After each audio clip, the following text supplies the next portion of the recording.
Audio Jungle. Audio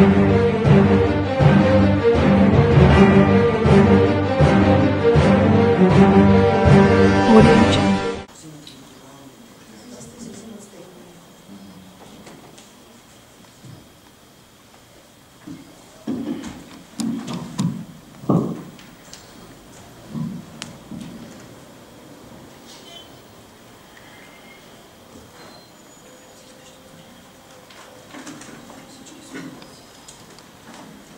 Започваме ли? С малка въвеждаща част. Уважаеми гости и колеги, здравейте и добре дошли. Много интересен е поводът за тази наша среща, за този наш предстоящ разговор. А именно, както знаете, в Стара Загора на 6 и 7 този месец предстои много голямо спортно събитие, а именно финалите на световната Armfight купа за най-добрите 8 състезатели в света в тежка категория. Така, преди да спомена имената на всички, които ще участват в турнира, искам специално да ви представя и да приветствам, разбира се, нашите гости. За ваше улеснение ще ги представя в реда, по който те са седнали на трибуната от другия край насам. Така, господин Игор Мазуренко, вице-президент на Европейската федерация по канадска борба.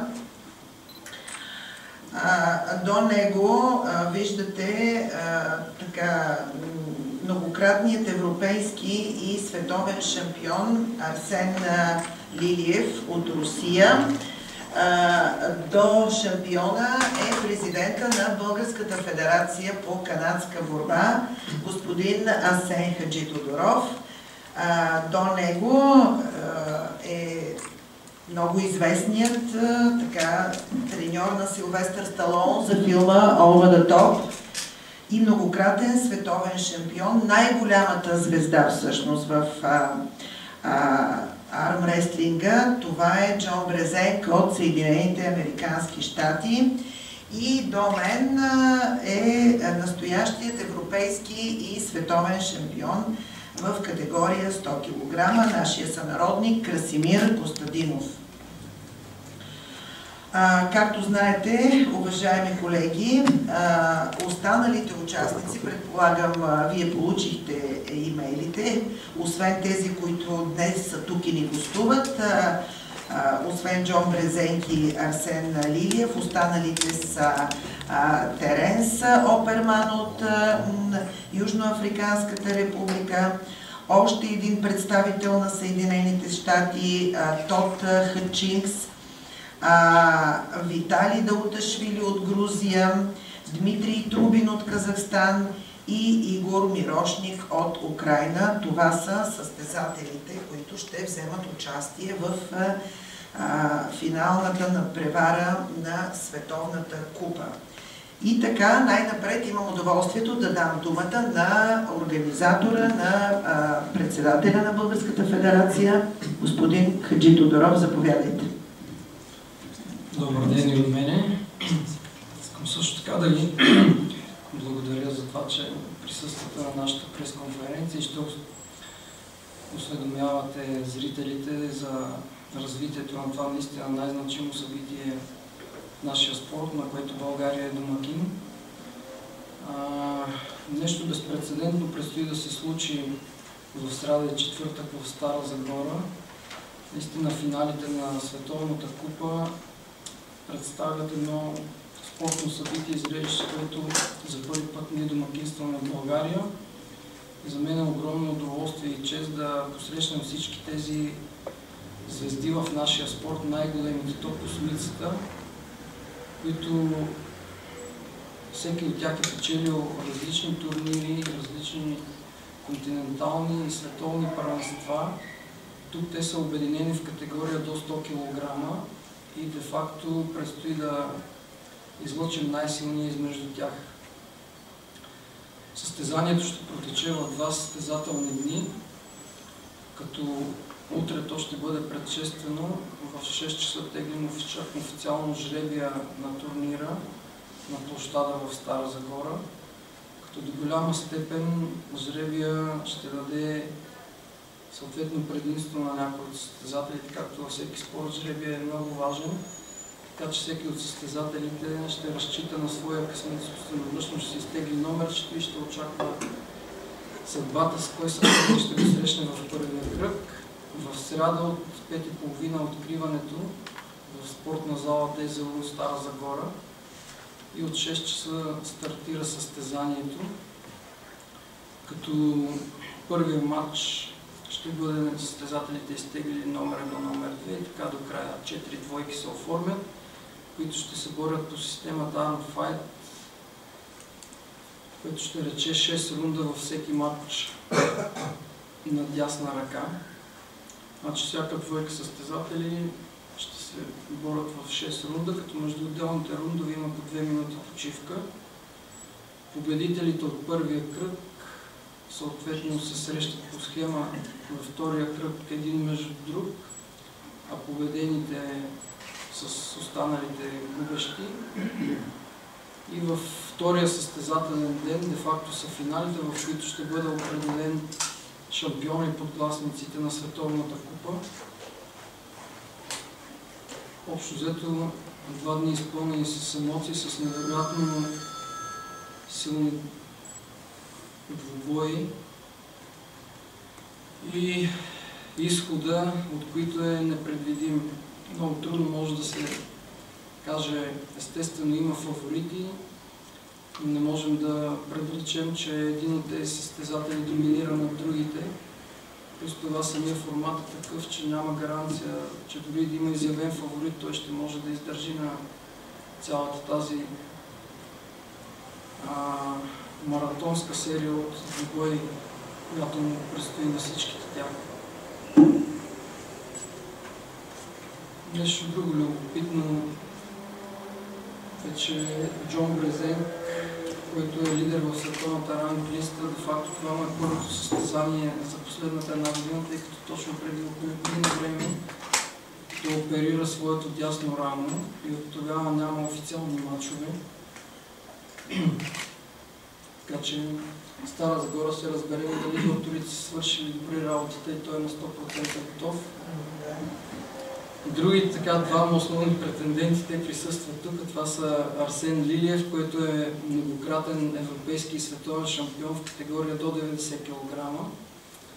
Сега е натрупал малко повече мускулна маса, ял е добре в Русия, е в категория до 100.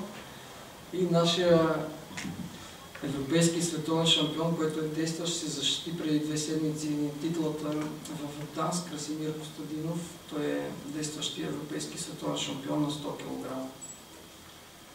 Дмитрий Трубин е шампион на Азия, също световен шампион. Теренс Оперман е абсолютен шампион на ЮАР и шампион на Африка. Игор Мирошник шампион на Украина и Васил Долташвили, който Красимир победи миналата година на финал на световното първенство, вице-световен шампион, абсолютен шампион на Грузия. Всъщност сега ще бъде излъчен шампиона на шампионите. Точно предстои да излъчим шампион на шампионите и да получи съответно. Приготвили сме една голяма купа, която очакваме премиера на България да дойде да я връчи. Кога е церемонията по награждаването? В четвъртък, някъде след 20:00 часа, в зависимост от това, защото при нас мачовете нямат строго фиксирано време, но се надявам за около 2, максимум 3 часа да приключим, така че след приключване на финалната схватка ще предстои веднага награждаването на победителите. Така, един уточняващ въпрос от мен. Има ли някакви други награди, освен тази голяма внушителна купа, за която казахте? И предполагам, че подобни има и за подгласниците на шампиона. И още един въпрос. Какъв актив в бъдеще носи спечелването на Световната купа за следващия състезателен сезон? Значи наградният фонд на турнира е 15 000 $, който ще бъде разпределен между 8-те участници. Победителя взима 4000, второто място е 3, третото е останалите, последно взима $800. Естествено, победителя ще оглави моментално световната ранглиста. Така че всички останали ще трябва да се стремат да го победят него и да де-факто да докажат, че са по-добри от него. Значи за една година той ще бъде водач лидер на световната ранглиста. Добре, благодаря ви. И сега може би е ред да дадем думата на всички наши гости, нали така, господин Хаджитодоров? Редно е да видим как се чувстват, какво мислят, някои свалят килограми. Добре, добре. Ами да започнем подред. Първо, Красимир Костадинов, единственият представител и нашата надежда в тези финали. Как оценяваш шанса си да спечелиш, да станеш шампион? Здравейте, достатъчно добре подготвен съм. Като оценка на шанса не искам да давам, просто се надявам с помощта на народната публика да успея да развия три-два греника на най-високото стъпало. Ще ви надявам се, че мога да го направя. Като проценти не искам да казвам, смятам, че имам възможността и силите да го направя. Още един въпрос към теб. Познаваш ли достатъчно добре като техника, като така специфика, като сила останалите 7 участници в турнира? И кой от тях смяташ, че е така най-труден съперник за теб? Смятам, че ги познавам достатъчно добре всичките, запознал съм с играта на всеки един от тях. Знам къде са силни. Няма значение срещу кой се пада, но важното е в крайна сметка да победя. Какво е съотношението победи и загуби с повечето от тях? Значи с грузинеца, с южноафриканеца и казахстанеца тях съм ги побеждавал. С руснак ме е побеждал преди мен. С американците не съм играл и с украинец също не съм играл.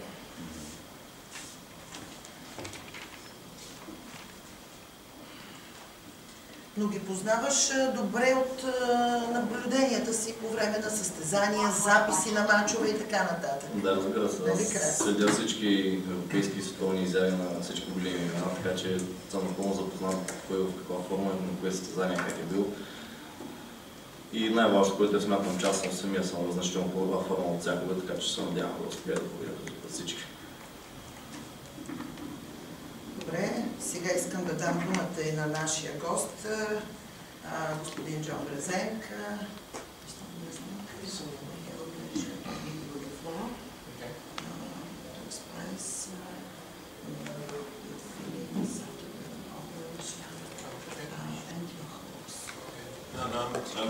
I'm super excited to be here. As most of you know, that I had a shoulder surgery back in May of last year, and this is my first return to the arm wrestling table.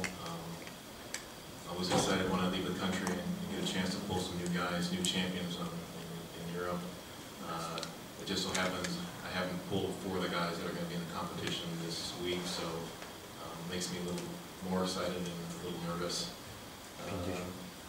And I'm kind of wondering how I'm going to react after the surgery, so hopefully the adrenaline and the excitement will carry me through for a good competition.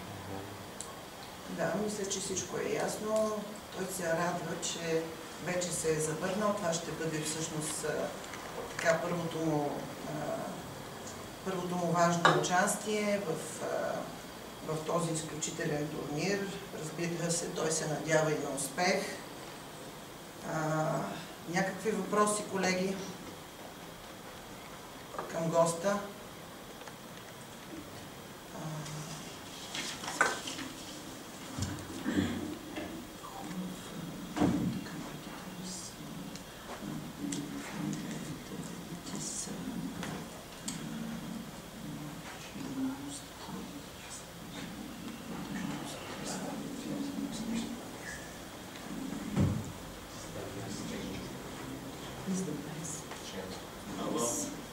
just so happens the 8 competitors that you're going to see this week are very equally matched. And a lot of them haven't competed against each other, so really the outcome is unknown. There are clearly a couple favorites. Arsen Valiev has proven himself to be, one of the top guys in the world in the heavyweight class. So he's probably going to be the one to beat. But I think with the format of wrestling 6 matches per round, it's going to require a lot of endurance, and the draw is going to have a big important role in who comes out, the champion in this particular event. So it's kind of an unusual event because it is more of an endurance race than a typical double elimination sprint type tournament. So clearly there's a couple favorites, but anything can happen once the match gets stopped and it becomes an endurance game. It's anybody's chance to win. Има, разбира се, различни няколко фаворити има. Аз го питах кой от останалите 7 участника преценява, че е най-добър, но разбира се, това е състезание, шанс винаги има, така че на такова ниво всеки един от участниците има основание да смята, че има реален шанс да го спечели. И така, да продължим нататък. От другата страна, представителя на Русия, многократния шампион Арсен Лилиев, да сподели той своите очаквания.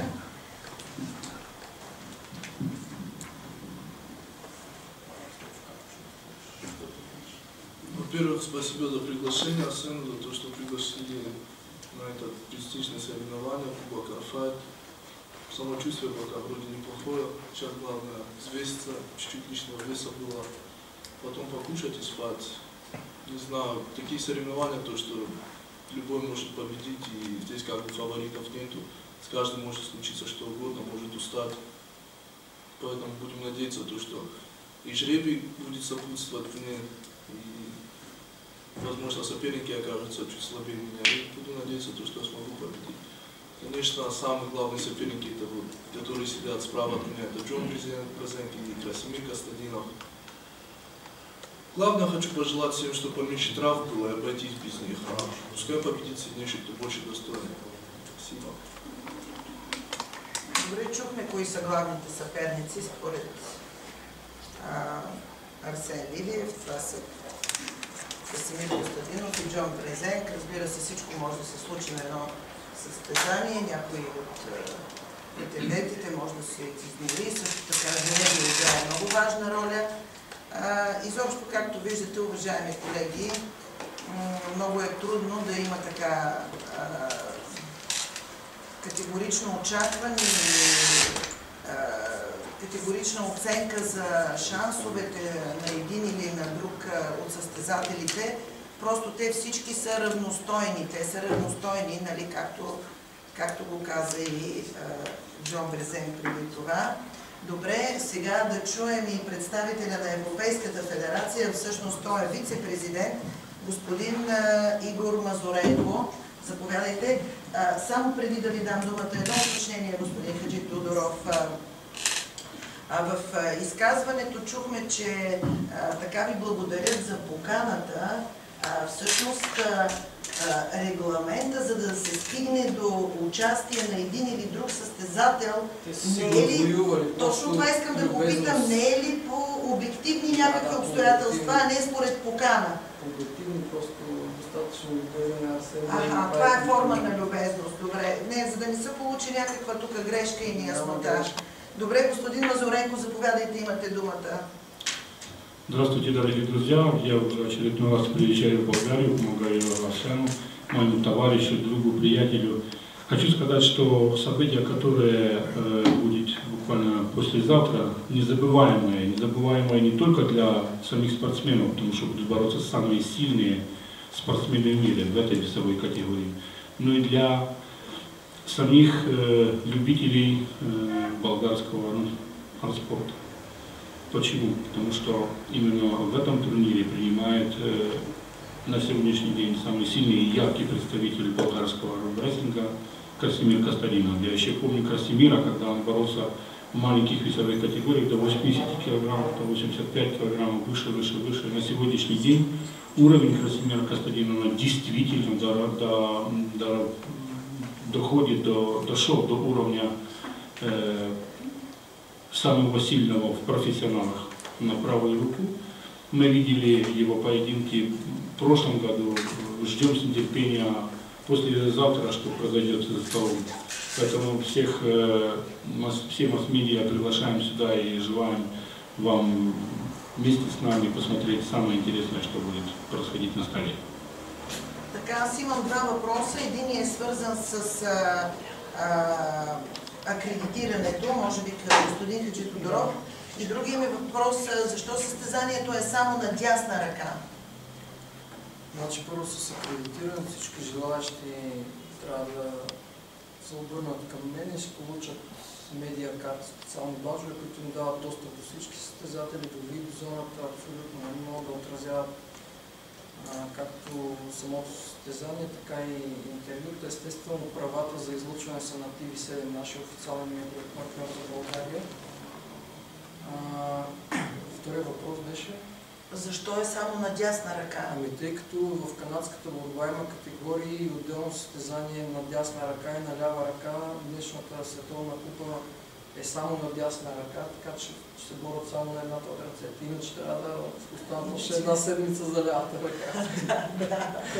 Обикновено се провеждат отделни категории на лява, отделни на дясна ръка, така че имаме комплект медали за двете ръце.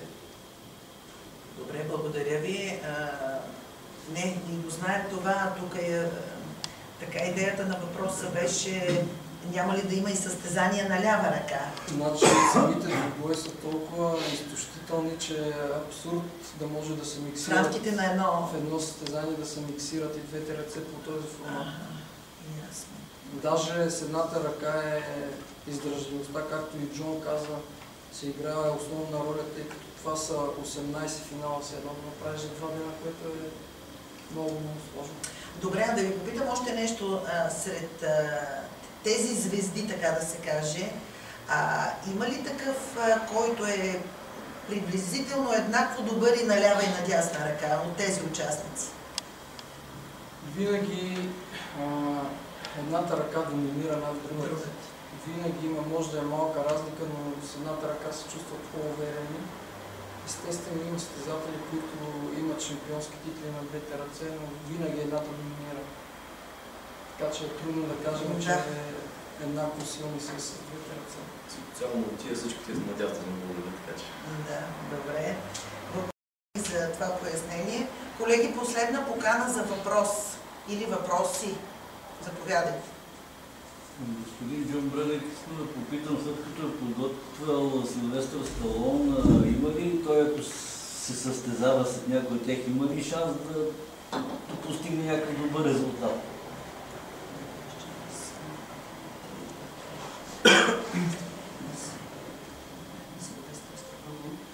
Ники, какъв точно ти е въпрос? Ако Силвестър Сталон се състезава, да, има ли шанс да постигне добър резултат? След като го обучава толкова добре.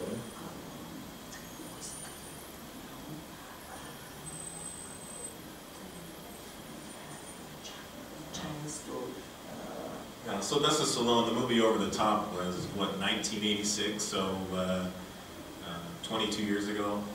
No, 26 years ago. Holy cow. Time is going a long time.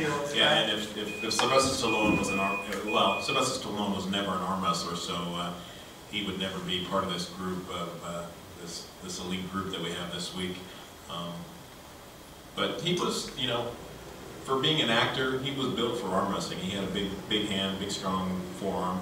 If he would have continued to pursue the sport, I'm sure he would have been competitive, but not the level that you're going to see this week. But no, he was never truly a professional arm wrestler. He was just a movie actor, of course. He's not able to achieve the competitors' level. Well, he never put the time into it. He was dedicated to the sport of arm wrestling for his brief 4 or 5 months that he prepared for the movie Over the Top, and then he pretty much walked away from the sport. He didn't participate in it anymore. Добре, други въпроси имате ли, колеги? From John Brzezinski, was it difficult or was it easy to work with Sylvester Stallone for this film?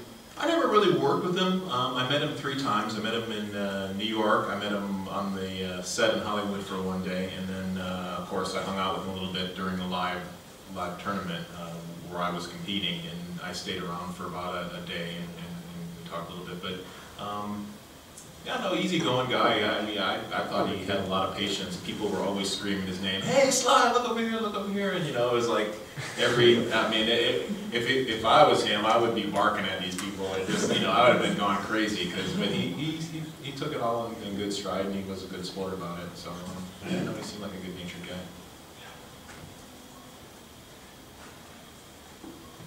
Добре, други въпроси, заповядайте. Można? Да. Piotr Szymanowski, AllPower.net. Chciałem zapytać Asena, dlaczego wybrał Starą Zagorę, bo przecież zawodowy arm wrestling był w Bułgarii już kilkakrotnie w różnych miastach. Dlaczego konkretnie Twój wybór padł na miejscowość Stara Zagora? Я переведу с польского, это AllPower.net. Петр Шимановский задал вопрос, почему именно Старая Загора стает на сегодняшний день местом проведения этого турнира. Было в многих городах Болгарии, но в Старой Загоре никогда не было.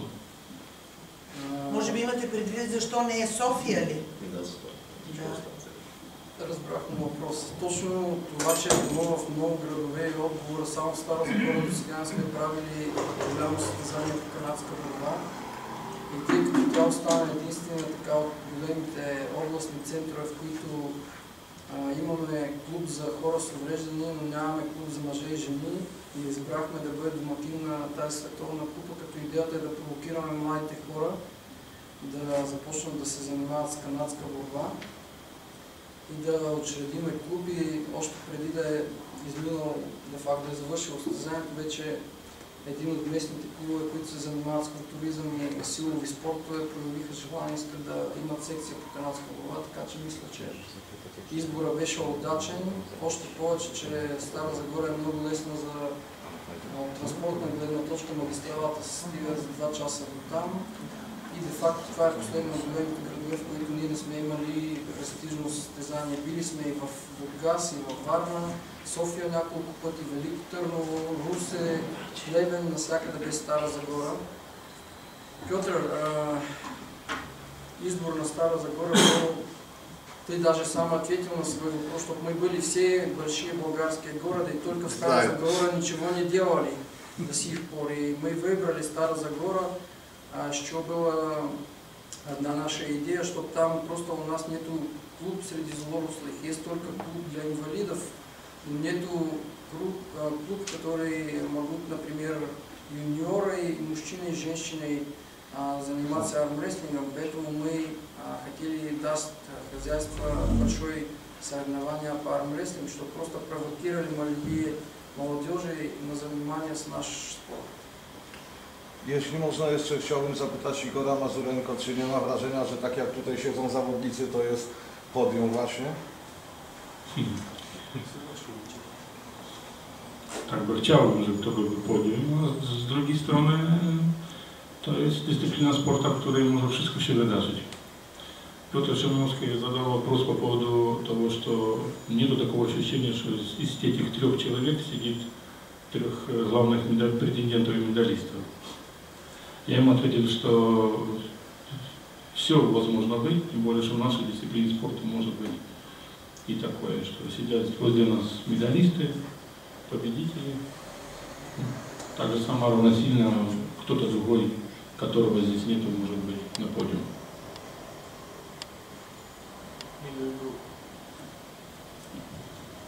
Добре. Други въпроси останаха ли още? Незададени. Очевидно няма въпроси, ами надяваме се това да бъде един наистина прекрасен момент в, как да кажа, в спортния живот на Стара Загора и не само на Стара Загора, разбира се, изобщо на България. Дай Боже всички да са очаровани всички участници, всички гости да са очаровани от този турнир и да се надяваме все пак късмета най-вече да е на страната на Краси Костадинов. Благодаря ви за участието, приятен ден и на добър час. Само ще ви помоля, ако може тримата заедно да ви... Сега вече може, ако искате интервюта, снимки, каквото кажете да ги...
Audio Jungle.